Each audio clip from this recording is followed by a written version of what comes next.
Hello everyone, this is Chuck Benton. I am going to cover in this screencast the functional anatomy of the respiratory system. This will prepare you for the in-class lecture, which is going to focus on physiology. So what I encourage you to do before you watch the screencast, if you have not done so already, is to read from page 436 up to 445. Basically stop where it says respiratory physiology before you watch the screencast. Now, when we meet again on Wednesday, I'm going to start covering respiratory physiology. So you will want to have read most of the remainder of the chapter by Wednesday. But prior to watching this screencast now, if you have not read up to respiratory physiology on page 445, you will want to do that. Here are the learning objectives we're going to cover at this point. Explain the functions of the respiratory system and list the organs of the respiratory system. Let's go back to the beginning of the semester when we talked about survival needs. If you recall, survival needs were the resources or the conditions that were necessary to support necessary body functions. And one of those survival needs was oxygen. The body requires oxygen at all times. Why does the body need oxygen? Well, oxygen is used to oxidize organic compounds such as glucose for the release of energy from those organic molecules to produce ATP, which the cell uses as a source of chemical energy. So that's why the body needs oxygen at all times. It is the function of the respiratory system and the cardiovascular system to ensure that all the cells of the body get sufficient amounts of oxygen and to remove carbon dioxide from the body. The respiratory system oxygenates the blood, that is, loads the blood with oxygen and removes carbon dioxide. And it's the function of the cardiovascular system to transport oxygen from the lungs to the cells, and then from the cells and tissues, carbon dioxide is transported back to the lungs. So the respiratory system, along with the cardiovascular system, provides the cells and tissues of the body with oxygen and removes that waste product of metabolism, which is carbon dioxide. So, as stated, the respiratory system oversees gas exchange between the blood and the external environment. Specifically, gas exchange occurs in the lungs.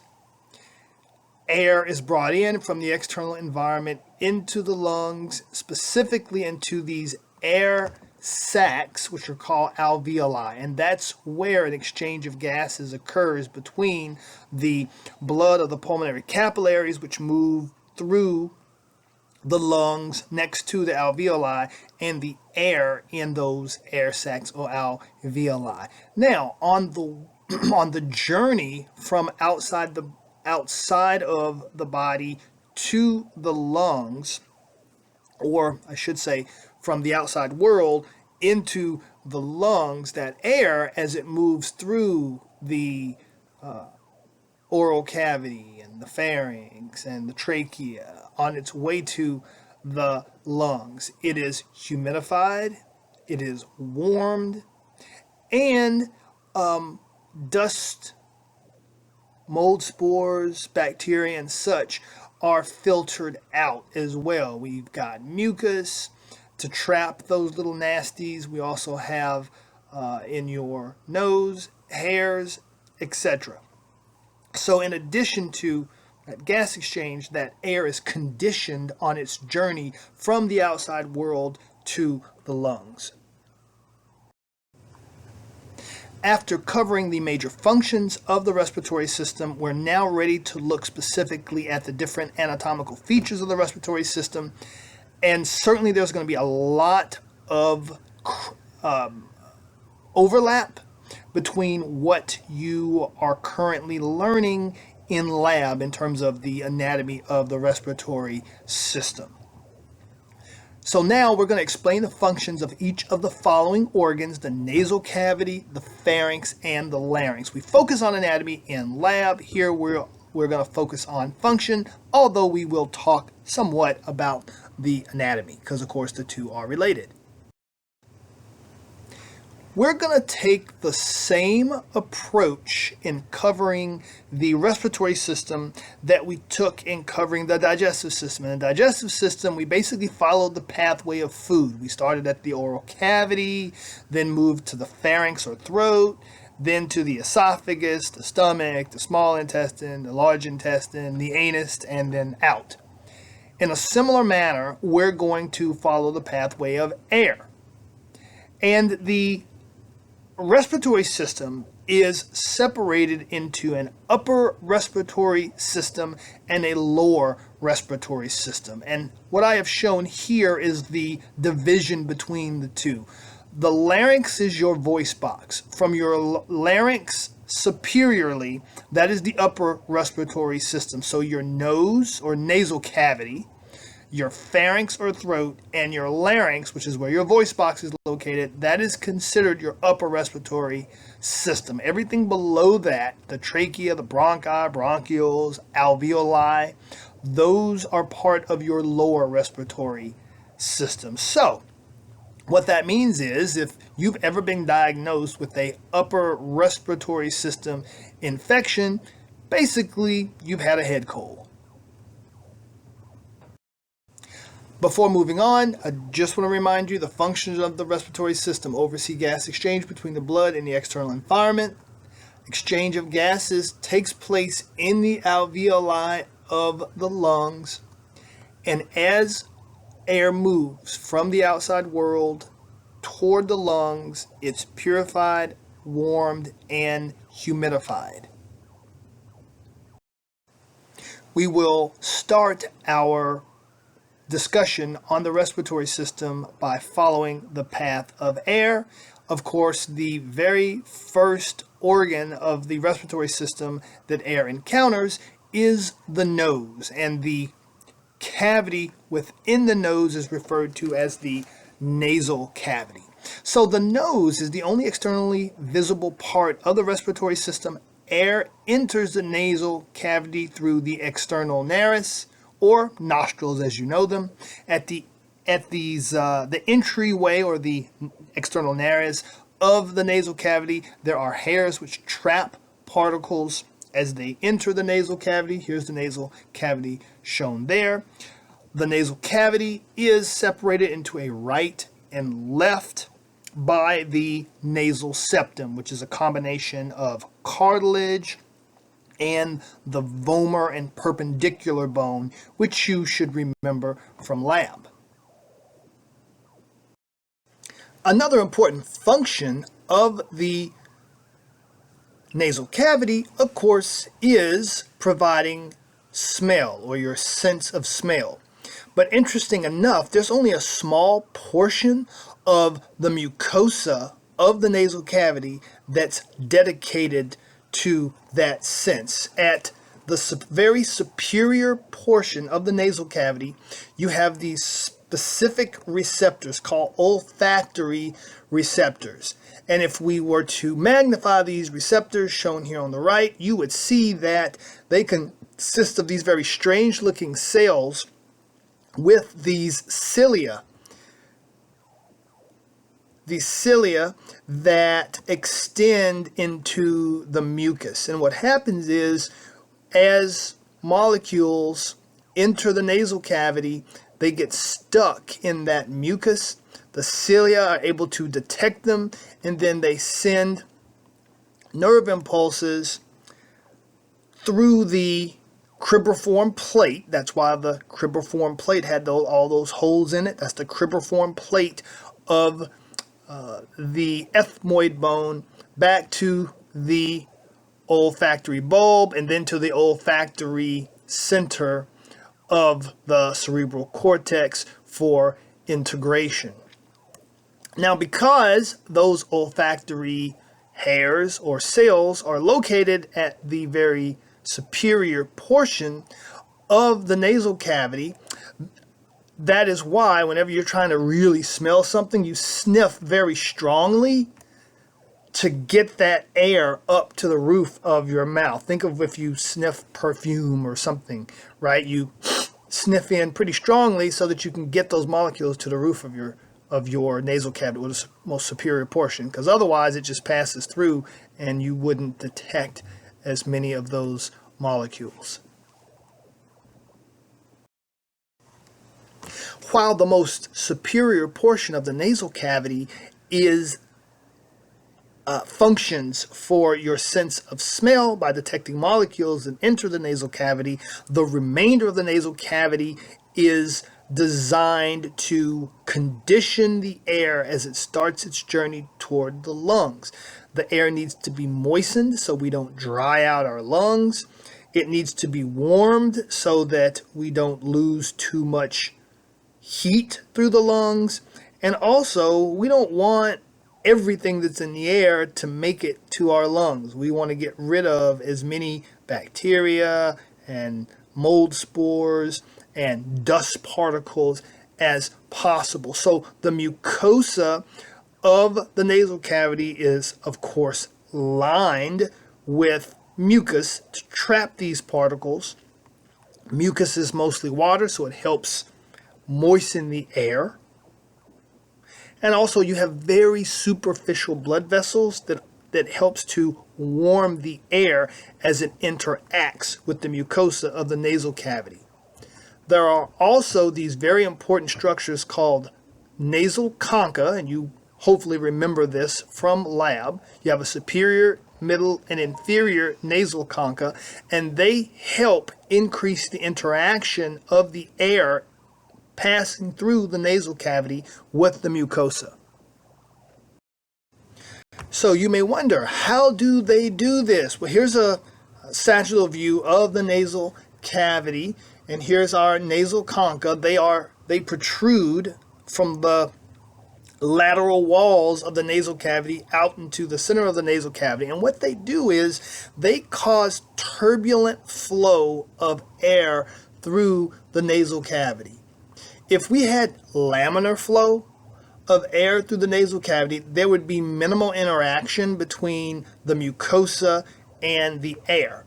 Those nasal concha cause the air to bounce around and interact with the mucosa. And that helps warm the air, filter the air, and humidify the air. Before leaving the nasal cavity, I want to point out that there is a separation between the oral cavity and the nasal cavity by the hard and soft palates. The hard palate is composed of the maxillary bone. It's the hard roof of your mouth, and posterior to that you have the soft palate. The soft palate is composed of the uvula and other soft tissues, mainly muscles and glands. We want to make sure that the nasal cavity and the oral cavity are separated from one another because we don't want food getting into the nasal cavity. If food got into the nasal cavity, it would bypass that reflex that causes the epiglottis to close, and we can actually have food entering the trachea, which could potentially cause choking. In the slides to come, I will elaborate on that.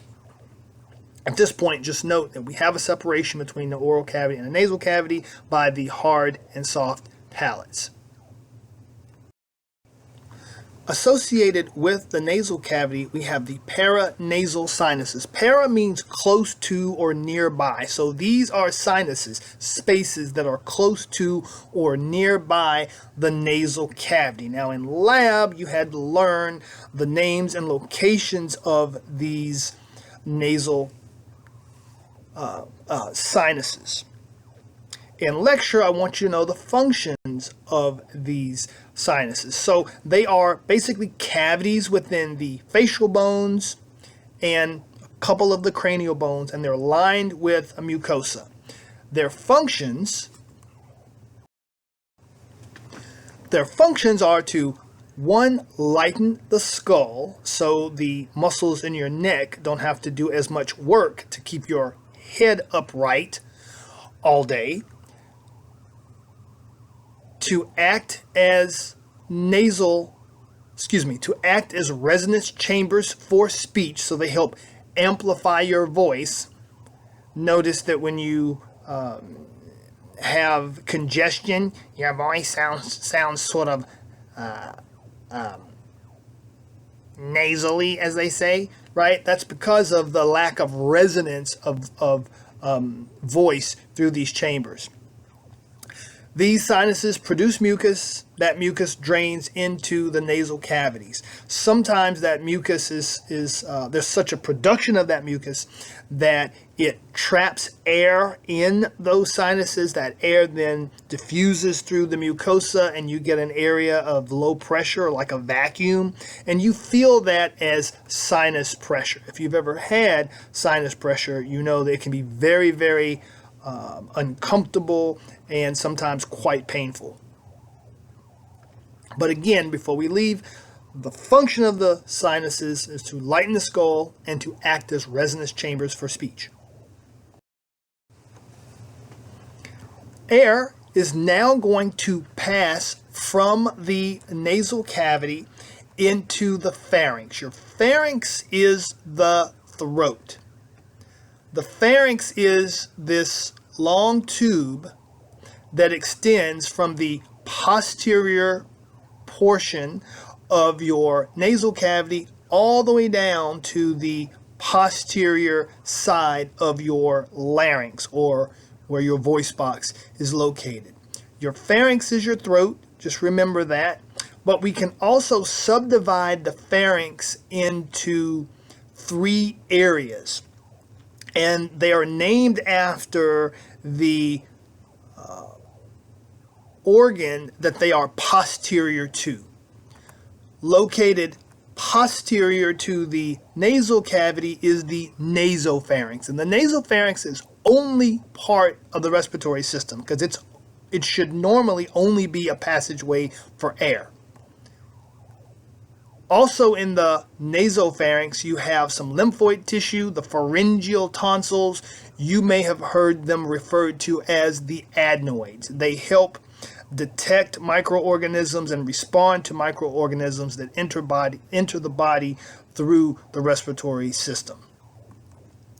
Posterior to the oral cavity is the oropharynx, and posterior to the larynx is the laryngopharynx. The oropharynx and the laryngopharynx are part of both the respiratory system and the digestive system because they are a common passageway for food and air. Air moving down the pharynx eventually makes its way to the larynx. The larynx, which I've outlined here, is the gateway or opening to the trachea. It plays a very important role in making sure that food moves down into the esophagus, but that air is routed into the trachea. The larynx is very easy to find on your body. Basically, find your Adam's apple, and the larynx is basically posterior to your Adam's apple. The Adam's apple, or what you know as your Adam's apple, is that thyroid cartilage which protects the larynx on the anterior side of the neck. This is an anterior view of your larynx. Notice that large piece of cartilage. That is called the thyroid cartilage, so named because the thyroid gland sits just underneath it. It is this structure that you observe on people as the Adam's apple. Now, let me be clear that everyone has an Adam's apple. Both men and women have it. In some men, it tends to be more pointed, and so it's more conspicuous than in women in general, but everyone, both men and women, have that thyroid cartilage and therefore have an Adam's apple. There are several important structures of the larynx, and one of those is the epiglottis. So the epiglottis is a spoon-shaped structure composed of elastic cartilage. When you swallow food, it closes and prevents food from entering the larynx. If food were to enter the larynx, it could possibly cause you to choke, possibly to death. And even if it made it through the larynx, it could lodge in your lungs and become a source of food for bacteria and can cause pneumonia, what's specifically called aspiration pneumonia. Just wanted to point out that thyroid, that large thyroid cartilage there that protects the larynx on the anterior side. The larynx is often referred to as the voice box because it contains the vocal folds or true vocal cords. They vibrate and route air through different passageways to provide sound for speech. I want to go back to that epiglottis for a moment just to illustrate how it works. So when you are breathing air, air moves through your nasal cavity, and although not shown here, it could also move through your oral cavity in a similar manner, but basically the epiglottis is open. As long as you're not swallowing, it's open. And so air is moving down the pharynx through the opening to the larynx and then into the trachea. If you have ingested something and you get ready to swallow, when you swallow and you move that food toward the back of your oral cavity, it hits the uvula and that sets off the deglutition reflex, which includes the closing of that epiglottis. So that epiglottis closes and that routes food down the esophagus and away from the trachea. Before ending the screencast, I just want to remind you of the learning objectives that we covered. They are: explain the functions of the respiratory system, list the organs of the respiratory system, explain the functions of each of the following organs: nasal cavity, pharynx, and larynx. In the next screencast, we will be covering the lower respiratory system.